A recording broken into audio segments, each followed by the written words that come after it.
Alright, I'm back in the man cave again, and I started to create the Rumble channel video, which covers a couple topics. What's going on, what was going on in Ottawa, my stance on it, why I didn't go, and to explain to everybody what happened, what went down, and what's going down currently, and ask a bunch of questions that a police officer wrote in to ask me about, and share some of his knowledge he has on why police do what they do in those situations. So I started to make that video just now, and then I got kind of stumped because I needed some more items with me to go with it, and I don't have them with me, and I don't feel like going in yet. So I'm going to switch over to sharing more from the people, and then I'll carry on creating that video tomorrow, I believe. So here we go. I'm in the inbox and I'm ready to rip, and we got some voices to be heard. Now, this is titled Your Experiences. Plus, do you love your videos and the stories you read? The people who have sent you the stories are full of courage and bravery. Full of courage and bravery for coming forward. I love the fact they have a safe place to share. I also experience this kind of thing when I attend AA and NA meetings. It's supposed to be a safe place where I can share my experience, strength, and hope, and help other people with addiction problems and challenges. Good for you, man. I'm contacting you because I have some questions for you after watching today's video. Personally, I have not had an experience with Sasquatch, but I'm still searching, and I believe. In today's video, you mentioned that you haven't intentionally gone out to look for Sasquatch for a long time, meaning you gave up on that after an encounter. Have you ever offered a gift for a Sasquatch? Example, leave them a fish you caught, leave some apples, or even a toy of some kind. When you're out hunting or reading people's stories, do you ever feel like you're being watched? I know you've had things thrown at you recently. Do you carry a gun at all times when you're out? I'm not asking this because I think you'd be shooting at Sasquatch. I'm just curious, but I'm not sure if you're in Canada or the US. I think that the idea you have of the power shift is great. I've shared this with many people in 24 hours and yet to receive a response from anyone. Not even a like on my Facebook page. Thank you for your time and giving people a safe place to share their stories. Take care, all the best to you and your family. Michael H. CBAFFLW. Okay, Michael, thanks for that, man. And do I pack a gun every time I go? So, hold on. I'll get to this other one before I lose the spot here. So, previously where I lived, there's grizzly bears, lots of them. And a lot of the times, I will be at places where there is possibly more higher above than average chance of me bumping into a grizzly bear when I'm sitting there reading. So I bring a gun then, and then from the encouragement from David Pilatus, he's always encouraged me to go armed and to bring a personal locator, because it seems that people who are armed and have a personal locator seem to be less apt to going missing. And he's never once said that going missing and Sasquatch in the same sentence, and he has not said that to me either. Okay, guys? And that's up to Dave to share what he has investigated and found out. It's up to him to share what he wants to share with all of you on that topic. So sometimes I will go to some places where my gut just feels like I should pack, and I'll pack. Here on the island, not so much. I grew up in the island, just black bears, cats, and these beings, and I don't really hunt on the island, so I haven't felt the urge to pack a firearm with me here currently, or in the not so far away past. The past months, I haven't felt too compelled to bring a weapon. I already know where the main predators travel. Near the home, when I'm down the river, I know where they travel, where to look behind me. And I also know that there's tons of fish around, so they're not starving, they're more apt to attack a human for an easy meal, right? So anyways, what else did you ask me? Have I thought about leaving gifts? I somewhat kind of thought about it recently, talked about it on here, but I'm not interested to having a relationship with these beings. I'm just not. I don't want to encourage you. I don't need to have somebody or something with a piss poor attitude think it's okay to reveal themselves to me and scare the absolute shit out of me in broad daylight, possibly escort me for 2 or 3 hours as I try to hike to my vehicle, resulting in me not wanting to go back out there again. So I feel that's a bit of a high risk, so I don't encourage it. I'm not into it. I I don't need to try to videotape these things. I don't need to try to prove their existence. It's already been proven. I just need to let as many people out there know that it's okay to talk about it. It's okay to admit you've seen it, and we all know that you didn't ask for it, and create a safe place for them to share their shit. So that's what I'm about, all right? I'm not about creating, I don't need a relationship with these things. Don't. And I believe that if you start bringing them gifts, well, they're gonna expect more gifts, so they're gonna wanna leave you something, and then that's how it's gonna start, and it's not gonna stop, and I don't need it. So that's why I don't do it, okay, man? I hope I answered all your questions. All right, enough about me. Let's get into, oops, shit. I screwed up. Where'd that one go? Here we go, listen to this one. A huge hand tried to grab my brother, was the title of this email. Hello, Steve. I'm from the foothills of the Tug Hill Plateau. This is in part of the Adirondack Mountains of northern New York. You can call me Anthony if you want. Well, here it goes. This is told to me by my father, as I was just an infant when this incident occurred. My father just got back home from work, and my two brothers were in bed, as was I. My oldest brother, I'll refer to him as R, and my second oldest brother, L, were laying on the bunk beds, R on the bottom bunk and L on the upper bunk. My parents were in the kitchen when they heard a window break in the bedroom. My oldest brother was screaming. My parents ran to the bedroom. Just as they entered, my father saw a large, hairy hand reaching through the broken window for L. At the time, he was just under 2 years old. My mother grabbed my brother, and as she was snatching him up, glass was falling from his pajamas. My father yelled, and the hand retracted from the broken window. My father then grabbed his .870 pump-action shotgun and ran to the back of the house, and that's when he saw a dark, upright being running towards a barbed wire fence along the back of the property. My father then stated that he pulled up and fires 2 consecutive shots at this thing as it was leaping over the fence, which was 4.5 feet tall. The next morning he went out and found deep impressions from the fence line leading to the house. This was late summer '73. I was born in June, and it was the end of August when this occurred. I want to thank you for all you're doing for our people. It's time for the truth to come out. Thank you for your time, Anthony. Well, that's a holy shit story, Anthony. You know, it's funny how many people we hear about. A lot of people report these beings looking in the window at kids, obsessing with the children, sitting and watching children, trying to coax children into coming into the forest. It's not good. It's not good. Thanks for sharing that, man. I hope I hope your mom and your dad didn't have too much PTSD from that going down. It can only just makes you kind of cringe at the possible outcome had your mother or no one heard that glass break, right? All right, trying to get to the bottom again. All right, let's try this one right here. Marked as red. 2 unforgettable Sasquatch encounters in 2019. Hi Steve, I've witnessed paranormal activity in various places throughout my life, which doesn't really spook me as much as the 2 Sasquatch paranormal encounters I've experienced last year. It concerns me tremendously because the second encounter happened nearby populated areas. Please share my stories to inform many of the truth of these beings. Here are the detailed account of my first paranormal Sasquatch encounter that occurred on the first weekend of April of 2019.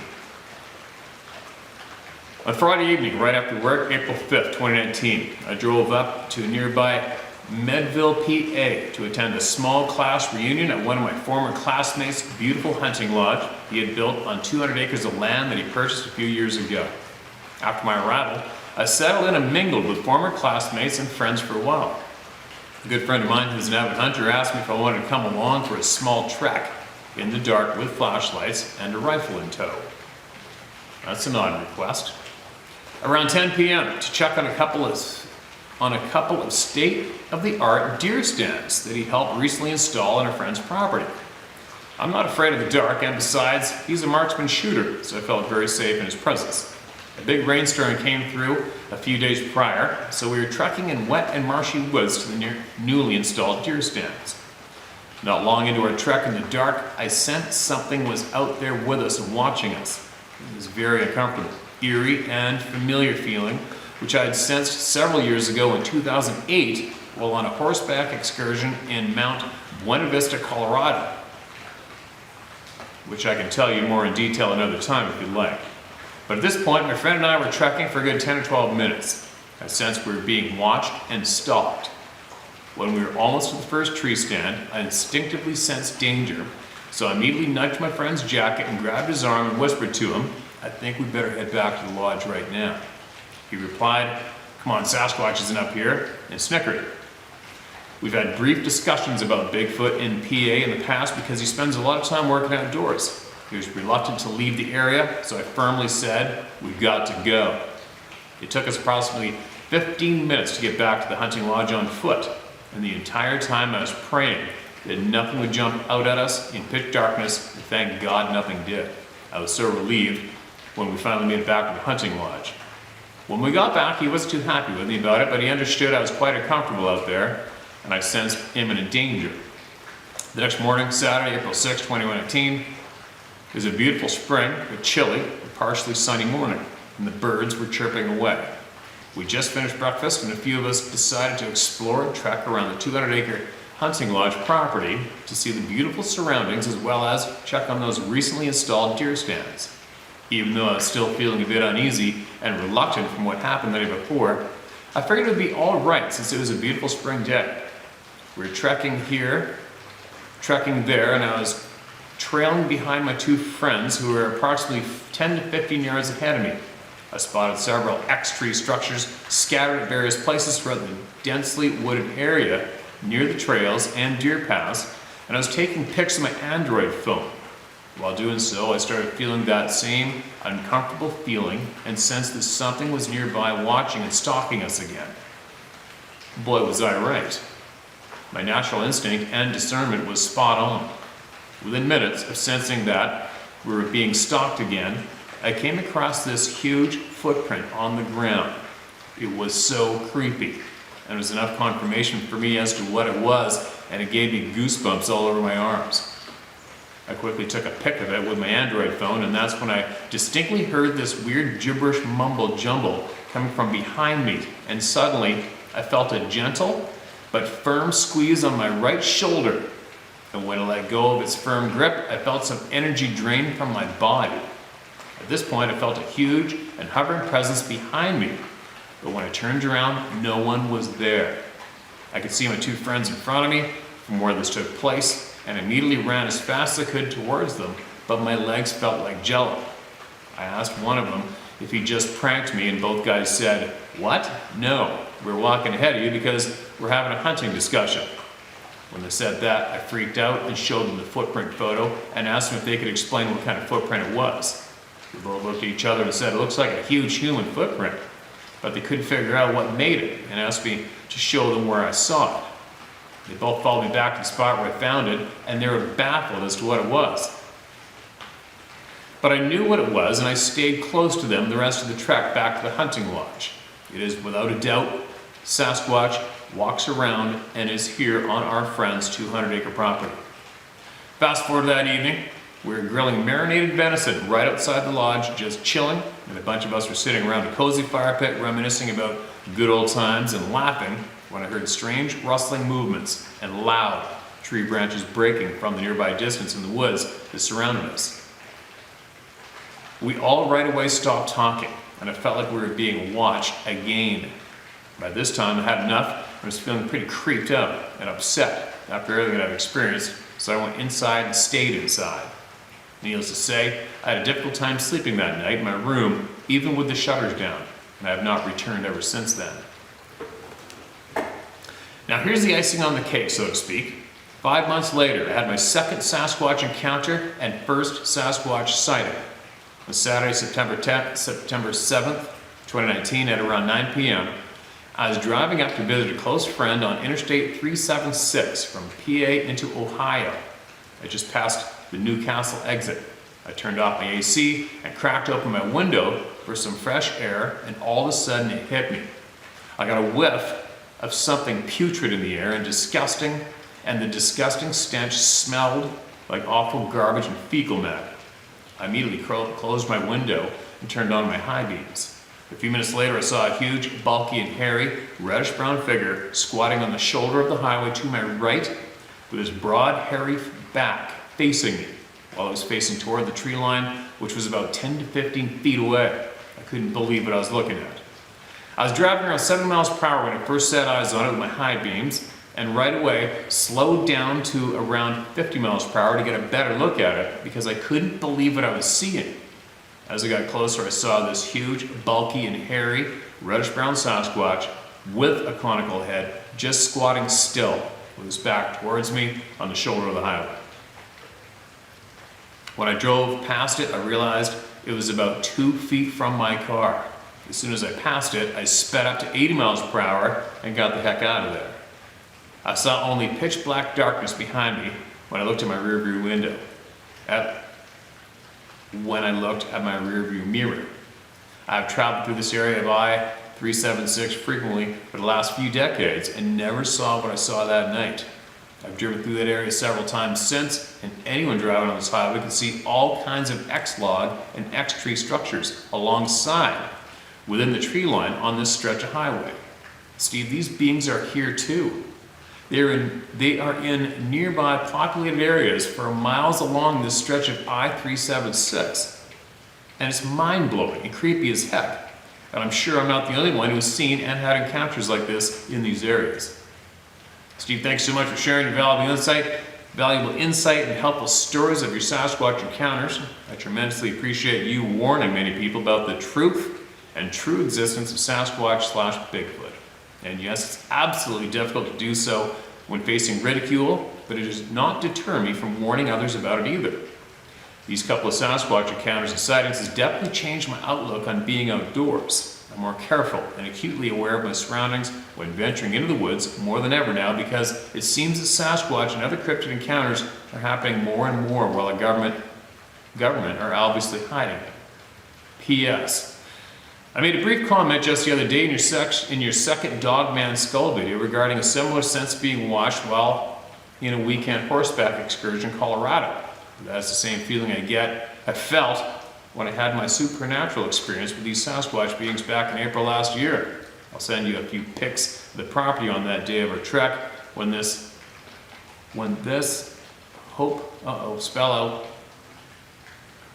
photograph and of the footprint in separate email because the files are too large to attach it here. Please give me your expert opinion. I'd greatly appreciate it. Stay healthy, stay safe. Keeping you and Sarah in my prayers sincerely. All right, thanks for that email. There's no photo shared in this message, so hopefully I do check my inbox and see if I can find your email and see if you got it sent to me. Hopefully. So thanks for that. Being squeezed in the shoulder is the first one. Not first one, I don't think. But I don't recall, my memory doesn't recall hearing of someone being touched and had the energy drained from them yet. I may be wrong. And maybe some people who've had a similar experience might comment in the comment section below this video or email it in to me. And Ohio's on fire with these sightings, right? So it just shouldn't be any surprise. I'm not familiar with that strip of highway, I haven't even looked it up, so I don't know how inhabited it is. I can tell you one thing, it's fairly inhabited where I live currently, and there is numerous sightings all around here. But there's a huge salmon river right in the back. 2 salmon rivers in the backyard too though, right? Lots of timber that goes for miles. It's endless. Welcome to the club, right? Welcome to the club of no return. There's no getting out of it. No getting out of it.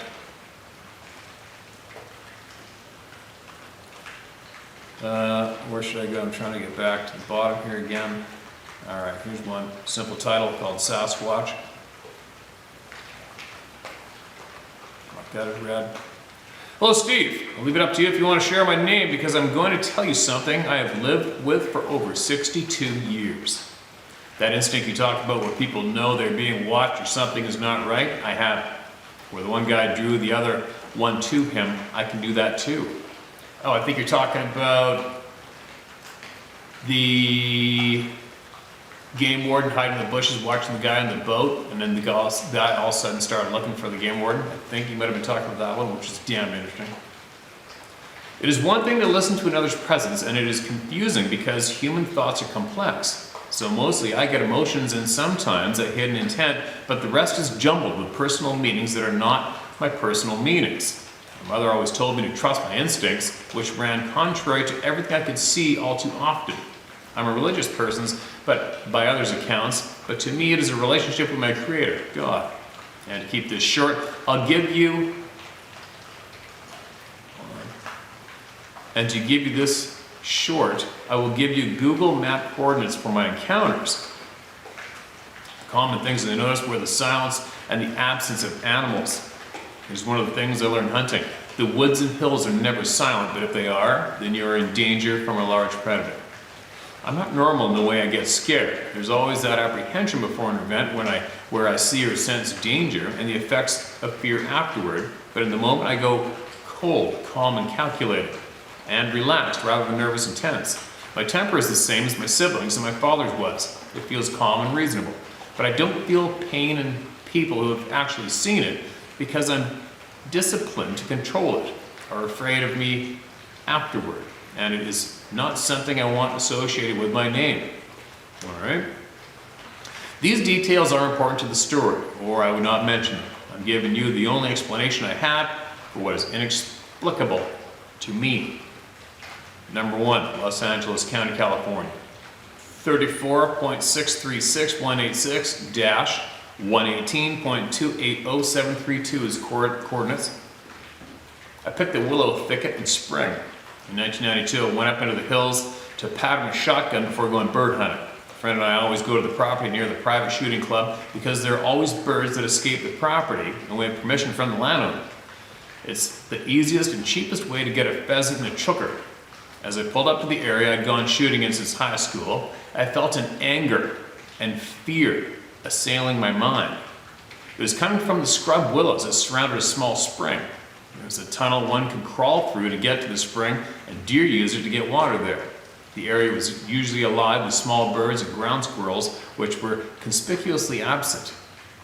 I mentally shrugged off the feeling and hung a sheet I wanted to shoot at in a tree about 150 yards downhill the spring, and I shot at it until I was sure the gun shot true. The whole time that feeling of being watched was there, and that fear and anger feeling kept radiating out of those willows. So I decided I had enough, and I loaded up the shotgun and walked up to the willows, being very careful about how I did, and covering the hole that was only slightly larger than a doghouse opening. It opened up considerably once you go inside the thicket. The feeling increased in intensity as I got closer, and I was also getting flashes of panic and something primitive, like an animal who was caught in a trap and fighting for its life. I walked up one side of the willows and back to the downhill side of the opening. Once I knew precisely where in them the source of that feeling was, I crouched down and pointed my shotgun at the opening so I covered the spot and noticed that I could not see through it up the hillside. Something was blocking it. I don't know why I didn't shoot, but I changed my mind, and having only birdshot, I decided it was not a good idea. Although birdshot at 6 feet will cut a 4-inch round fence post in two, and the bird will fly away unscathed. It was farther than that to the center of the willows. I decided to trust my instincts. I reached out with my mind to try to project peacefulness, then said in my mind, and out loud very softly, like I was soothing a small child, "It's okay, I'm not going to hurt you as long as you don't try to hurt me." The response was that the anger disappeared and the fear turned to panic. As if it moved, I would have known it. If it has moved, I would have known it. I was still listening to any sound that would give it away. I pretended to walk away, but I was curious, so I circled back, and the blockage in the game trail was gone, and the feeling wasn't there anymore. As I straightened up, I caught out of the corner of my eye something going up the side of the ravine, way up toward where it joined the spur of the hill. It was colored like a cougar, but too big to be a cougar. I tracked it, followed it, and followed very faint tracks. It kept to the rocks and bushes, but avoided soft sand. I could have stopped there, but I was now puzzled as it didn't act like an animal, which would not have cared about the tracks. It was purposely hiding its tracks. So I decided to climb the same path it took to see if I could get a distinct track. It was going up the side of the ravine on all fours in a series of leaps. About 4 took it out of sight over the crest of the ridge. I had to friction climb on my belly all the way up the hill to the top. It was that steep. Once I got there, I could see it went higher up the hill to the west on a game trail. So I followed the trail until I saw the tracks. Like a barefooted, flat-footed human track, but almost as big as 1 3/4 of my 9.5 tennis shoe. I went the other way to the east and down the mountain, back to my truck at a trot. You know how I said I get scared afterward? I was as jumpy as I've ever been, expecting to get crept up on because of how quietly it could move. I've never heard of such a I had never heard so much as sand making a sound the whole time, and I was listening intensely. Number 2, Lata County, Idaho. 46.80985-116.768.116 approximately. That's the coordinates. I was deer hunting. I hadn't got anything that morning, so I decided to hike in and set up in the mid-afternoon at a new location. I've been hearing a distant sound like human speech muttered all afternoon. Just loud enough to hear, but almost like it was just my imagination. I picked a log dump to set down in front of. I had a view of both a nice ridge and a long creek for quite some distance. I'd been rattling and using a doe bleed for some time when the hair on the back of my neck started standing up, and I noticed that it was dead silent. The breeze wasn't strong enough to make any noise, but it did move the scrub alder and bushes along the creek. And the muttering was back again, just a little louder. Then the first of several rocks flew down off the side of the hill near me. There were times when I was closely watching the bushes that covered the creek. Some of those bushes looked like they were moving contrary to the wind. Then I felt that feeling of being watched, and there was no joke. I could feel the things that were hunting me. I could read their intent and spot their location. I even turned to look when the hidden one, uphill, threw a rock and saw it well enough I had its position.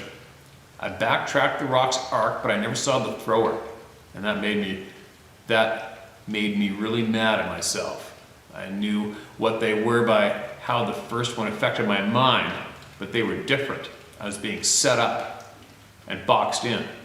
I never saw them well enough to identify them, just a dark brown or black patch of fur through a hole in the bushes.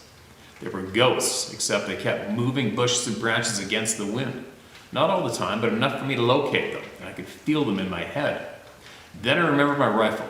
I took aim at the tree just in front of the closest one, and again reached out with my mind to locate it, and shot so the bullet would pass in front of it and hit the tree. That started the movement away. I sat there for a while, at first because of the fear reaction, cold sweat, shakes, wanting to puke, but not being able to. Then waiting as the little animals came out, chipmunks, squirrels, and even a little wren who landed close to me, then saw me and gave me what for. Then I got out of there at a fast walk, watching my six and turning around occasionally. They worked cooperatively, so I was trying to be a ghost getting out of there so as not to be ambushed. I walked in, going through a bunch of brush that hung over the logging road that had been decommissioned by the loggers, and I turned going over the ridge rather than walking through it. I didn't go hunting again for 3 years, but I decided I had to face my fears, and I got a nice 4-point whitetail. Number 3, Valley County, Idaho. 44.528-236-16.131986 is the coordinates for this experiment. I was living in the camper on the back of my truck due to Carla and I getting divorced. I'd been asleep in the queen-size bed over the cab of my truck. My dog woke me because he was as close to me as he could get, growling and barking at something. I felt in my head it was trying to make me afraid and scare me out of there. I closed all the curtains over my bed, got out my pistol, and pushed it out of my head. I can't explain how I just did it. Its response was to hit the side of the camper so hard it rocked the truck, in spite of the camper jacks I had leveling it. Remember how I described the way I was and I got mad? I got mad like that because all I wanted was to be left alone, and one of those things found me again. My dog was smart. He stayed curled up as far away from the door as he could, but I was mad and there was a full moon. All I saw were the tracks in the morning after staying up all night and looking for it. Your friend Bobby thinks they are people, but although I agree with her, I know they are not people like us. People, but they do not think like a human. Also, you are dead right about talking to the native tribal peoples. You can learn a lot once you earn their trust, and you do have to earn it. I just told you more than I've ever told anyone, and you can tell me I'm crazy if you want to. I'm relying on the saying, once is a coincidence, twice is a pattern, and 3 times is a trend. There is something different about them. I have trouble sleeping at night, and in my nightmares they catch me, kill me, and eat me. I also wake up expecting one to be standing outside my window at night, so I keep a pistol in reach. It helps. The thing about being able to connect to them mentally still messes with me, but I freaking lived it. I rode bulls, and sometimes there was this connection with the bull that made the ride incredible.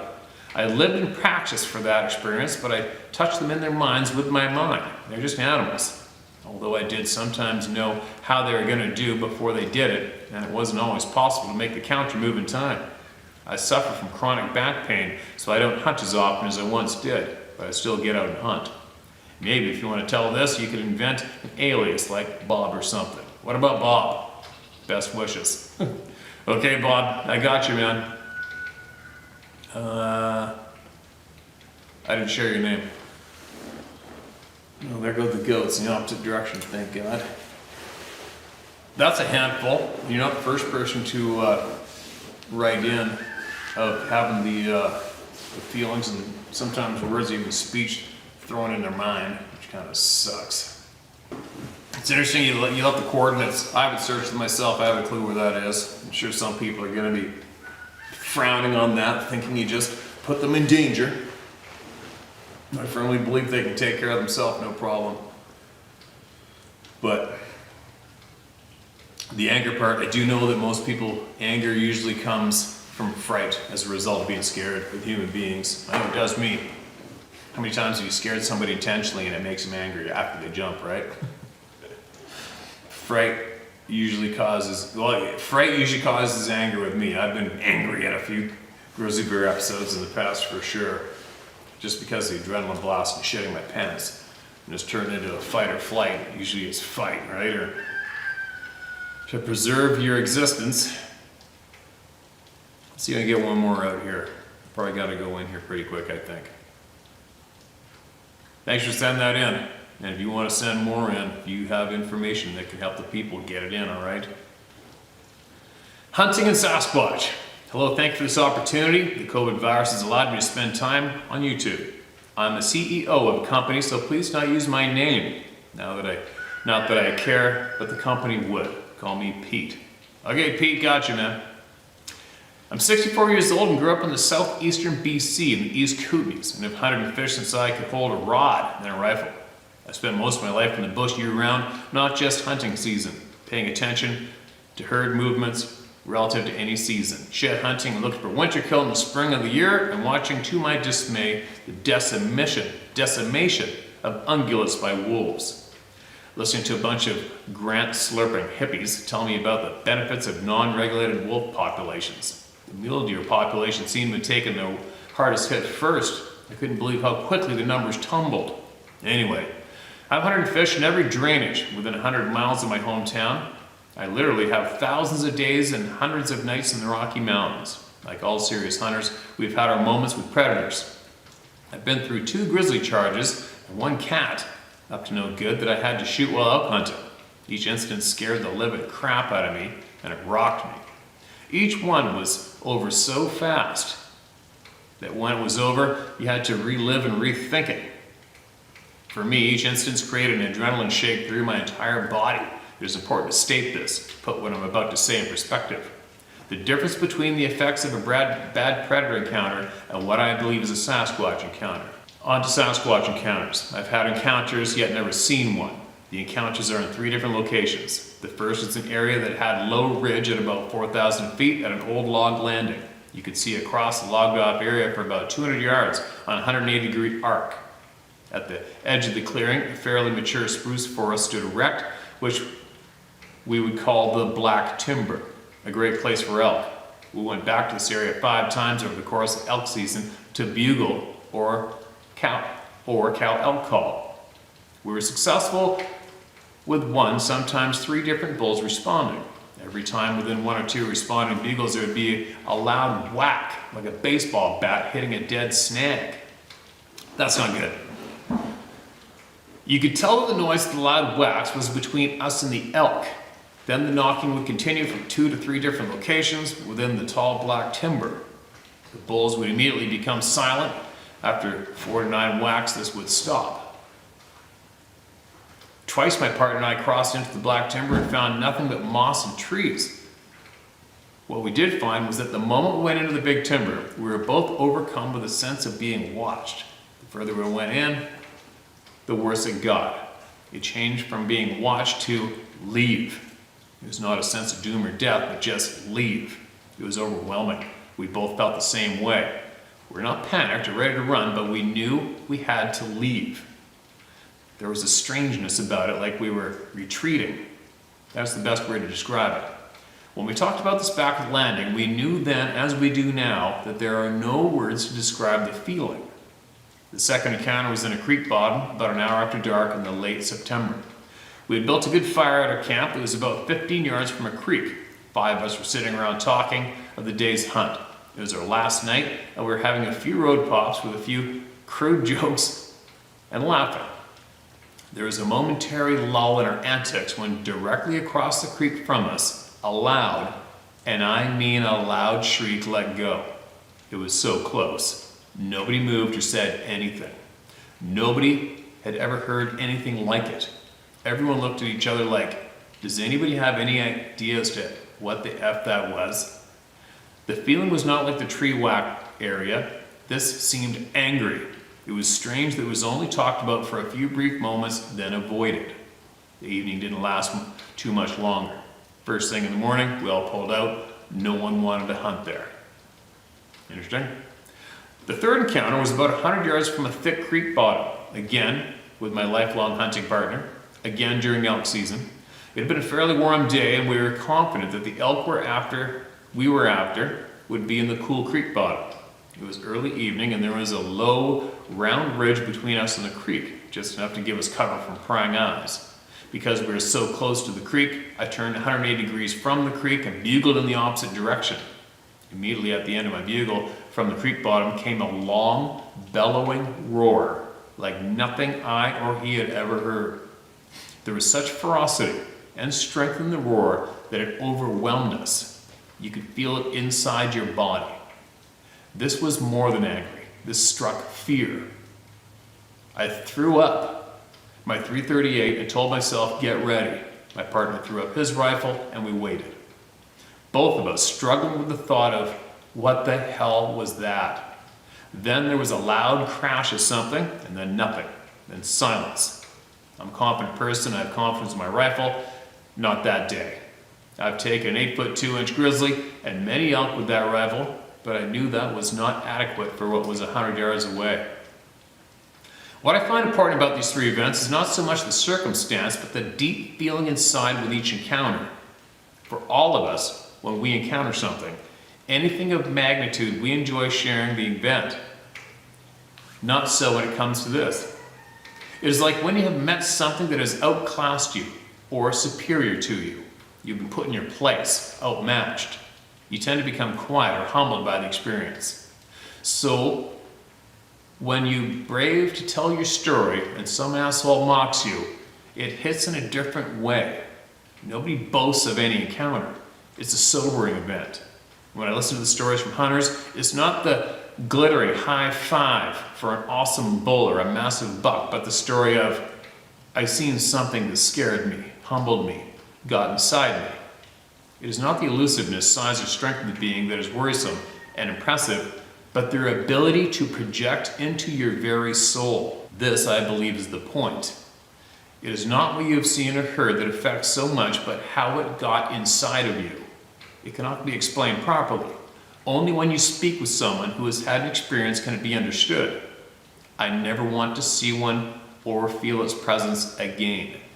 In closing, I've tried to go back and hunt these 3 areas, it still doesn't work. When I grab my kit and rifle and try to go back into these areas, I don't make it too far and turn around as the feeling comes back. I have no problem going to where I had grizzly charges or my cougar problem man hunting, but not in the above mentioned areas. Those are taboo, not so much from what happened, but what took place inside of me. P.S. Thank you, I was able to get this out for me. For the bastards that try to give you a hard time, I like the way you tell them to piss off. I hope this didn't become a short novel. Thoughts. Number 1. You mentioned that why do bow hunters tend to have more encounters than anyone else? As a bow hunter, you know we hunt different terrain. If we can see 50 yards, we're happy. So we tend to be in the thicker shit. Our skills are closer, much like any predator. So we tend to run into our own kind. Rifle hunting, we tend to be in more open country. We're the only animal that can long range kill. To take advantage of this, we are in areas more easily spotted or seen.